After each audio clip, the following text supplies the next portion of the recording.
Hello and welcome back to my channel. My name is Jodie, and in this video I'm going to be doing essentially like part one of my May pickups haul. So I said in my last pickups haul, which was a CEX haul I did a couple of weeks ago, that yeah, I'm not going to have much to show in my May haul. I'm not picking up that much.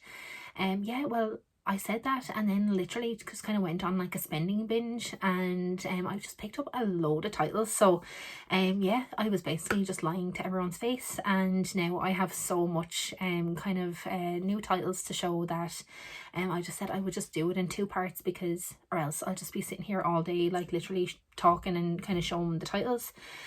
So yeah, I've been on a little bit of a horror kick lately, so I've just been really kind of drawn to some kind of new horror kind of titles that I haven't seen before. So I just said I actually had enough kind of horror kind of Blu-rays and DVDs to show that I would do horror in this video, and then I would do my next one just like as a non-horror kind of general haul.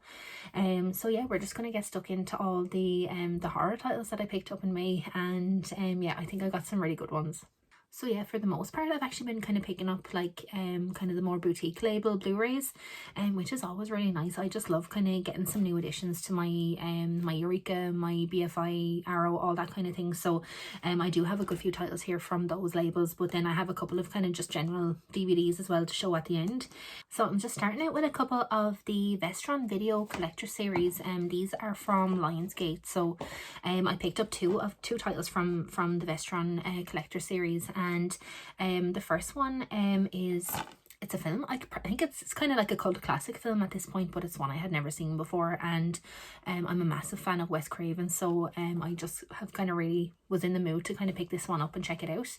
And it's this one, Wishmasters. So yeah, I know this is not like the most kind of well-renowned kind of film, and it's not like the highest rated film, but yeah, I have to say I really enjoyed this one, like way more than I thought I did.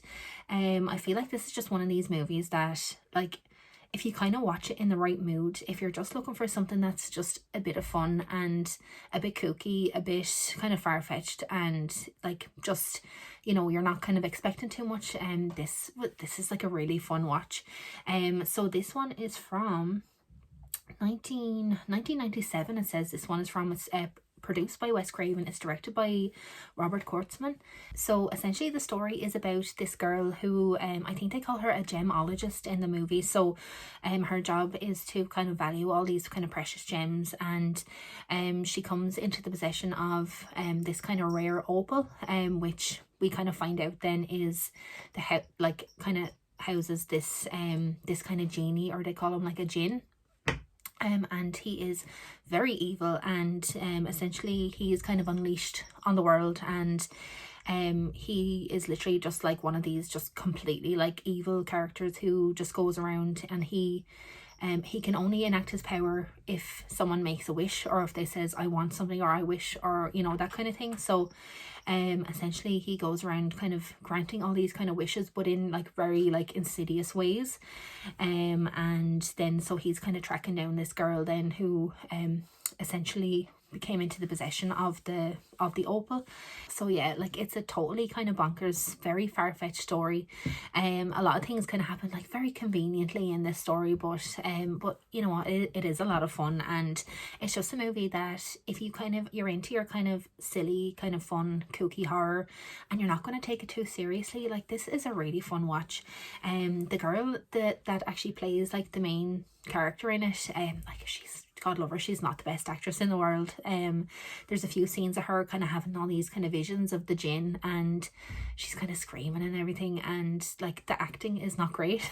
So I will just kind of say that, just bear in mind the acting is not amazing, but look, it is what it is, and it's still a really fun movie. And if you're into kind of the, I guess, some of the folklore and like the lore of the kind of the djinn or the genie, like it's kind of fun that way if you're into kind of your myths and legends and all that kind of thing. And it does have that kind of folklore element to it, which I personally really like. I kind of like films kind of based on all these kind of legends and that kind of thing, and you know, I guess legends that are particular to certain cultures and that kind of thing. I find that very interesting. So Look, it was never going to win any awards, but it's definitely a fun watch, and it has that kind of Wes Craven kind of just fun kind of spirit to it, which I really enjoyed. So yeah, I would highly recommend this one if you're just looking for a fun kind of easy horror watch. Really enjoyed this one, Wishmaster. So I think there is a couple more of these films. I don't think they're out on this same label, but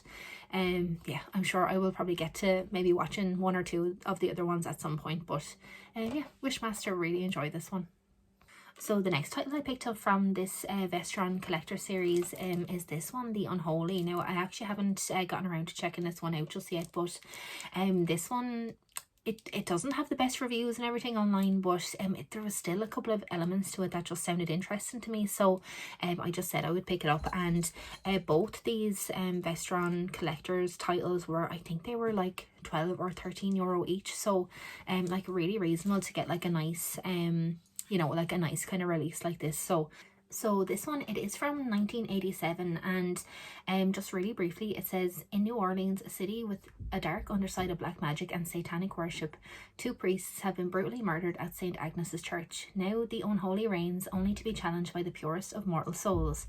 Father Michael, believed to be spiritually blessed, is appointed to the ungodly parish.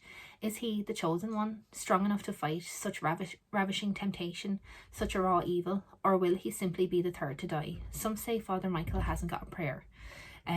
So yeah, it's like a battle of good versus evil, I guess like satanic worship, kind of black magic type movie, which always kind of just sounds interesting to me. I am into movies about, obviously, the battle of good and evil and possession and all that kind of thing. I'm always kind of drawn to films like that, so I said I would give it a go. And obviously, as I said, I don't think this is meant to be the greatest film of all time, but look, if it's even kind of something like Wishmaster, where it's just a bit of entertainment, even if it's not the best, I can kind of overlook if it's not the best quality, if it still is something that just provides some entertainment, and it has like a fun storyline that, you know, I can follow, and especially just if I'm in the mood for just something kind of silly to watch. So yeah, we'll give it a go, and hopefully I'll report back at some point when I get around to checking this one out.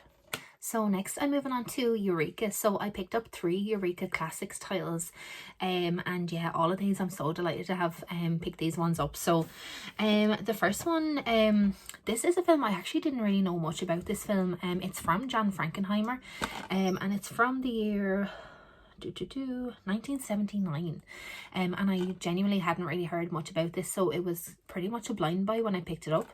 It is this one called Prophecy.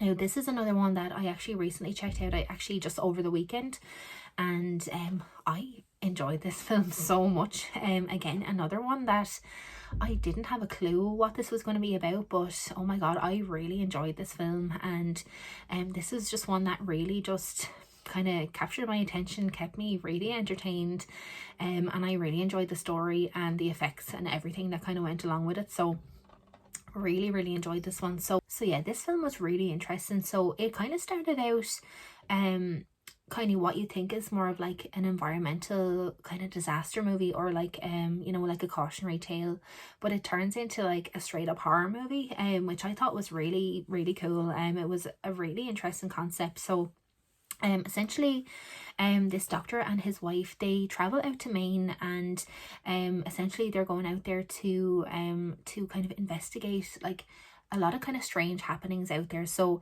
essentially there's this kind of quarrel, I guess, going on between a Native American tribe who claim that they own the land, but then there's this lumber company that are coming in and they're chopping down the trees basically to make paper, like it's a paper plant.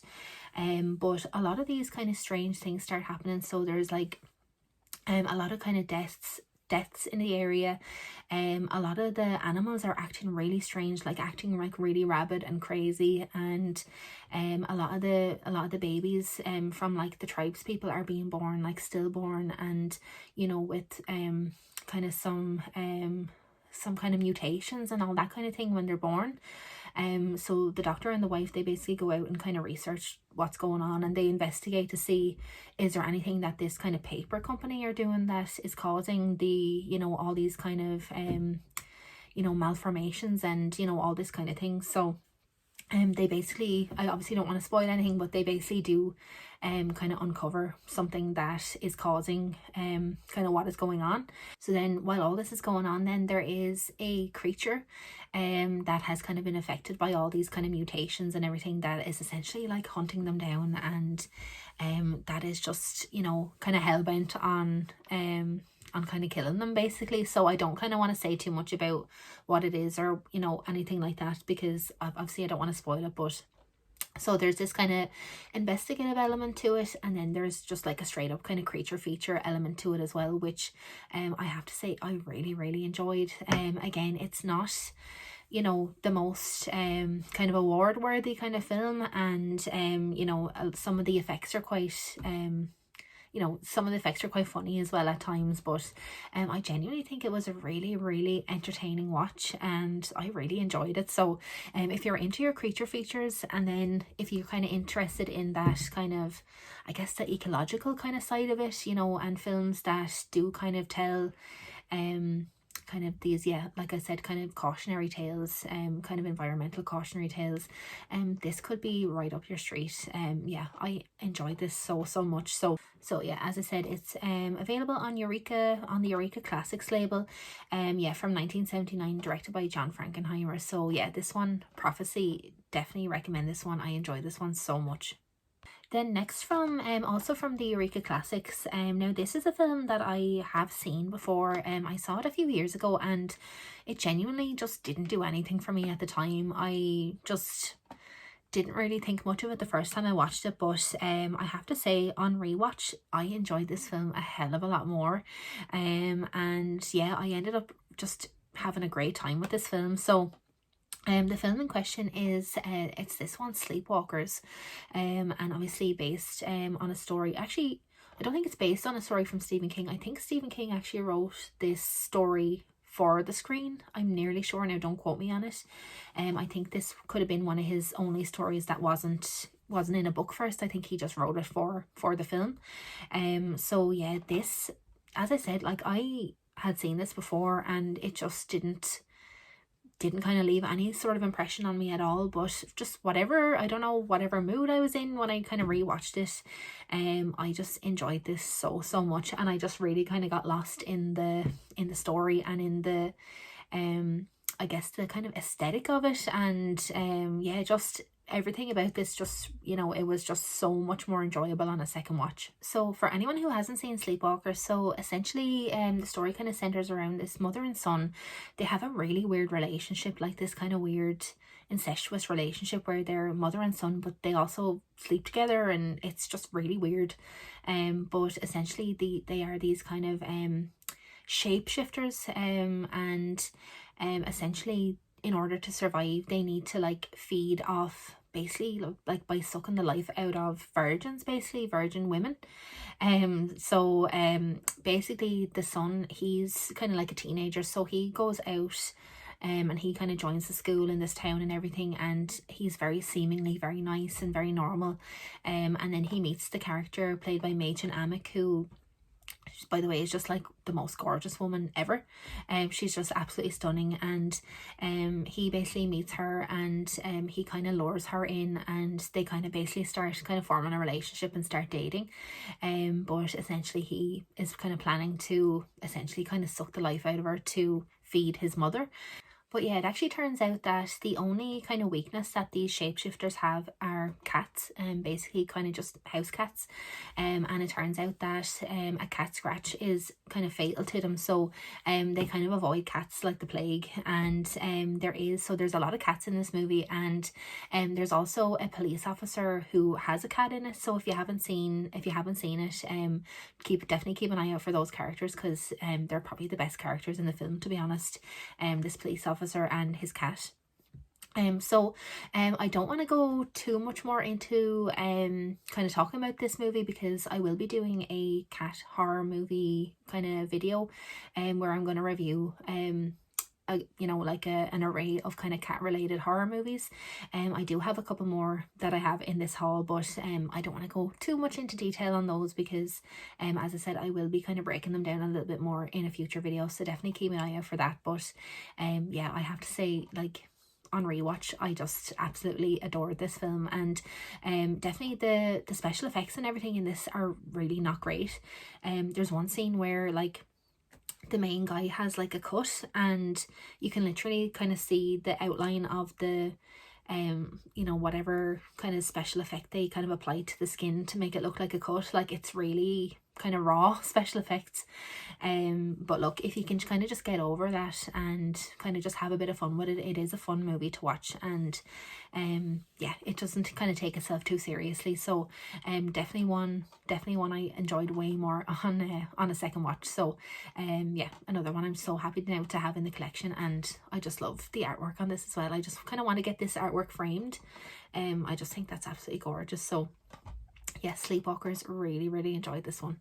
And then the last one I picked up from Eureka Classics is this one that I haven't opened this one yet. I haven't watched it yet, but it's another one based on a book by Stephen King, and it's directed by George A. Romero. And it's this one, The Dark Half, with Timothy Hutton. So yeah, I literally know nothing about this one. I have read a few Stephen King books in the past, kind of when I was younger, but just The Dark Half is not one that I've kind of come across, and it's not one that I kind of really know much about. So to be quite honest, I'm kind of looking forward to going into this one blind and just kind of seeing where it takes me and just having a little bit of fun with it. But just for just for a bit of context, this one is from 1993. As I said, it's from the director George A. Romero. So yeah, I'm just looking forward to just literally going in blind to this one, and not kind of knowing too much about the story or anything, and just kind of yeah, just seeing what I think, because I just enjoyed, like, even Prophecy and Wishmaster, and like, I didn't really know too much about those ones before I watched it, and I just had such a fun time with them. So I'm hoping that this one will just be equally as enjoyable when I finally open it and watch it. So yeah, The Dark Half is the next one. So then we're moving on to the only Arrow pickup of this haul. So this one is from 1991, and this one, I actually forgot to say, all of the other titles so far, I actually think most of the titles here are from Amazon, and this is the only CEX pickup of this whole haul, and as I said, it's the only Arrow pickup. So the title in question is Wes Craven's The People Under the Stairs. So I'm nearly sure I used to have this on DVD like years and years ago, because it's definitely one I've seen, but I just don't remember too much about it. And I think since I first saw it, I've gotten way more into Wes Craven, and just kind of grown to like appreciate his films a lot more. But yeah, I went looking for the DVD and I just cannot find it anywhere. So I don't know, did I give it away or did I lend it out, or I just cannot remember what happened. So I was gonna just re-pick up the DVD, but I just thought like it just would be nicer to get the Arrow version. So I did pick this up on CEX, and yeah, it was 25 quid, so a little bit pricey for like a secondhand Arrow, but it is out of print. So I'm kind of just, I was just happy to bite the bullet and just get it on Arrow, because I know it'll just be one that will be in the collection forever, basically. So yeah, as I said, I don't actually remember a whole lot about this film, The People Under the Stairs. I just have like a few kind of little memories about it, but I just kind of feel like I'll be pretty much going in as if it's kind of like a fresh watch for me now, as I just can't really remember too much about it. But I do remember having like a good impression of it and really enjoying it at the time. So hopefully there won't be any difference this time. Hopefully I'll really enjoy it. As I said, I do love Wes Craven, so there's not a lot of his films that are misses for me, even though some of them aren't the best quality. I kind of find that they're just really enjoyable kind of horror films.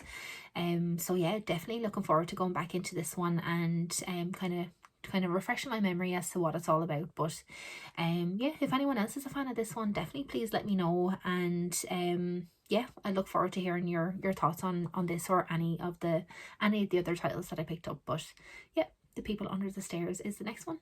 So the next couple of titles I'm going to talk about, these are all from the BFI label. So yeah, there's three titles I'm going to talk about here. So The first one is one I actually picked up in April, but I forgot to talk about it in my last pickup, so I just will briefly kind of show this one. And it's this one, The Appointment. I know a couple of other people in the community picked up this one, and I know Marcus did a review of this one on his channel. So yeah, this one is it's from 1981. It's directed by Lindsay Vickers, and it's sort of a slow burn kind of mystery, kind of supernatural horror film. I have to say I really enjoyed this one. This is not one I knew anything about, but literally when I think I saw Marcus log it on Letterboxd, and when I kind of clicked into it, I was just really intrigued by it. So yeah, I just picked it up on BFI and just kind of went in like totally blind. But this was really, really enjoyable. As I said, it is a slow burn. It's definitely one that kind of just keeps you sitting there kind of going, what is going to happen here? But for me, everything about this was really satisfactory. The payoff and everything was really satisfying, and I really, really enjoyed this. So just really briefly, like, the story of this is really, really simple. So it's about this family in the UK. They are they have this daughter, so it's two parents and a daughter. The daughter is doing this violin recital, and she really, really wants the dad to come to this recital, but unfortunately he can't because he has an appointment for this like work meeting, and it's like a couple of hours drive away. So he literally just can't come to this recital, and the daughter is absolutely devastated. But not just devastated, but there's this kind of weird there's just sort of weird kind of foreboding kind of dread that's kind of circling around him going to this appointment, to, you know, to such a degree that like even the wife is like kind of having these kind of nightmares, and he can't sleep and he's having nightmares, and there's just this kind of sense of kind of dread that just kind of hangs over this film and this kind of appointment that he's going on. And even when he's kind of, there's a lot of scenes of him kind of driving off to this kind of work meeting, and just this kind of sense of like dread and anxiety that's kind of hanging over it, I suppose. It's really hard to explain. It's really hard to kind of actually know fully what's going on. But for some reason there's something really captivating about this film. I have to say, even though it's all very slow, it's all very mysterious, very foreboding, and you're kind of not really sure what's going on the whole way through, the payoff and everything, it's really satisfying. And even if you kind of don't fully comprehend what actually happened, I just feel like it's still a really, really satisfying, captivating film. I was really impressed by this. Even the music and everything that goes through it is yeah, it's kind of a very anxiety inducing kind of film. But I still had a really good time with it, and I enjoyed every minute of this. Like, even though it is slow, I was not bored one bit at all with this film. And yeah, I enjoyed this thoroughly. I think there is a lot of special features on this that I think probably will explain kind of everything a little bit more, so I definitely want to dig a little bit more into the special features and just try and get a little bit more context. But I have to say, really, really enjoyed this one. Definitely one I'll definitely come back to, and maybe things might become a little bit clearer in the future. But yeah, from the first viewing, really, really enjoyed this one. So if you're looking for a BFI title to pick up, I could not recommend this one anymore. The Appointment, really, really good film. Then the next BFI pickup is it's this one from David Green. It's called I Start Counting. Now this one is not really technically a horror film, but there's definitely some very kind of foreboding, kind of mystery, suspense kind of elements to it. So I just said I would kind of include it. It did, when I was kind of looking into it a little bit more, I did kind of say there was a little bit more horror elements than kind of what there actually was when I watched it, but just for the sake of keeping all the BFI together, I just said I would talk about it now. So this one is it's a coming of age film. This one was made in 1969, and it stars Jenny Agutter in the main role, and essentially she is kind of like a 15-year-old schoolgirl. You know, she's like a very a very kind of typical schoolgirl, I would think. And she has this very very intense crush on her older stepbrother. And the stepbrother is a good bit older than her. I think he's maybe in his like late 20s or something like that. But yeah, she's just absolutely like fixated on him. But there's a series of kind of these murders that keep taking place in the town that they live, and as she's kind of, I guess, you know, being obsessed with this brother, and she's kind of following him and you know, kind of keeping tabs on him, she starts kind of wondering if he could be the person that's committing the crimes, and is he the person that's committing these murders. So yeah, I'm not going to say more than that. I don't want to kind of give too much away, but I suppose as she's kind of as we're kind of watching her kind of be fixated with this brother character, you know, we're kind of learning more and more about what happened, and it does come to a very satisfying climax at the end. So yeah, I suppose at the heart of it, it is really like just a coming of age story, and it's really kind of just fascinating just to see how her character kind of develops throughout the story. So yeah, a really enjoyable little British film. Really enjoyed this one. I had never really heard too much about this one before I actually kind of picked it up. It was another pretty much like blind buy for me. But yeah, I have to say definitely a really good watch, and yeah, a really kind of satisfying payoff at the end as well. So yeah, I would recommend this one as well. I Start Counting, really good film. And then finally from the BFI, this one, I have absolutely no idea what to think about this one. This was another recent watch for me. I actually just watched this one last night after I came home from the pub, as you do. Yeah, I wouldn't recommend watching this one after the pub. It was definitely kind of took my mood down a notch or two. But yeah, this film is called Symptoms. So another one I had literally never heard of before. I just came across a list online the other day of most underrated British horror films, and this one was on the list. And yeah, when I looked it up on Amazon, it was available through BFI, and it was like half price basically. So I think it was 19 something, and then there was a voucher that I could use to get like pretty much half the price off. So yeah, this was basically 9 or 10 quid all in. So yeah, I just grabbed it, and yeah, another completely blind buy. So yeah, this film is from 1974, and it's directed by Jose Ramon Larraz, who I've never seen any films from him before, but yeah, this was a really slow burn. Now it's actually not that long, so it's okay that it was kind of slow, but yeah, this was a weird one. So essentially it centers around this kind of lady played by Angela Pleasance, who is Donald Pleasance's daughter. So she kind of lives in this kind of British kind of manor house, and essentially apparently she has kind of form of bringing her kind of friends up to this manor house. And so she brings her friend up there kind of seemingly to maybe kind of spend the weekend or spend the week with her, and she just starts acting like really weird, and she's kind of like the friend will be like down the hall in like asleep, and then she'll hear the girl, like the main character, kind of in her room kind of pleasuring herself very loudly and just acting really strange. So the friend is just kind of completely kind of weirded out and kind of doesn't know what the hell is going on. But yeah, then essentially something kind of crazy happens, and then we kind of start to see, I guess, the total kind of unraveling of this main character. And yeah, like, I don't know, it's really strange. I really don't know what to think about it. It's supposed to be kind of like one of these kind of slow descent into madness kind of films, but like I feel there wasn't enough kind of madness in it for me. Yeah, I don't know. I think it was definitely more on the kind of psychological side of things. Yeah, as I said, a very slow burn, but was the payoff worth it? I don't know. I would be really interested to see if anyone else has seen this, if anyone else has picked this up on the BFI. What did you think of it? What were your thoughts? I'd love to know.